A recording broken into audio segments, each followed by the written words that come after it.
Leah Williamson, but also one that the players flesh out and feel themselves, which is why their response as a group to the abuse that Jess Carter suffered was something that they'd kind of led the way with and discussed among themselves, which speaks to the kind of foundation and feel that they've got among themselves.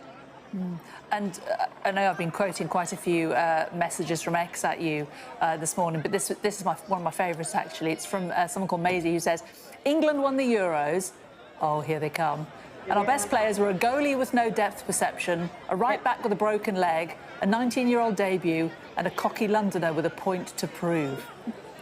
Yeah, I've really enjoyed I mean, it's kind of a double-edged sword social media thing, because on the one hand, the tournament has spawned a lot of memes and a lot of in-jokes, and it's been stuff like Hannah Hampton with the tampons up her nose in the first penalty shootout because she was playing through a bloody nose, Lucy Bronze strapping on her own leg, Chloe Kelly's shin pads, and the real strength of the online women's football community is that it does come up with those jokes and those in-jokes, and that culture that creates itself is a little bit more like the culture that you might get around a rock band, for example. It's not typical men's football Twitter, but it's far more creative and diverse and politicised and engaged. And yeah, I think that space that it's created online is really, really special. But obviously the flip side of that is that you've had a lot of detractors who have come out and either weaponised what Chloe Kelly's had to say about I'm really proud to be English, or they've kind of made really derogatory comments about the quality of women's football, and so much of it is just nonsensical, but it's obviously just draining to see. And I think that's been the only discouraging thing, really, is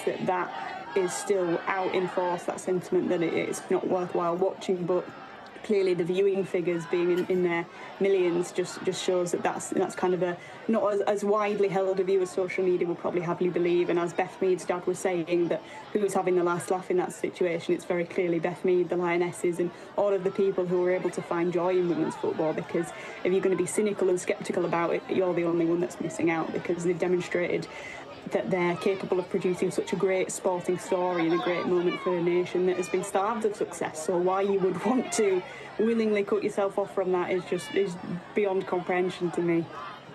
Just looking at those crowds that are gathered down there at Southend, I mean, they're probably not going to get any access to these players. They're outside the terminal, but they've come down anyway. We saw Chloe Kelly just coming off the plane there, a shrug of her shoulders, her arms out. She said to the cameras last night, the first time was so nice, we had to do it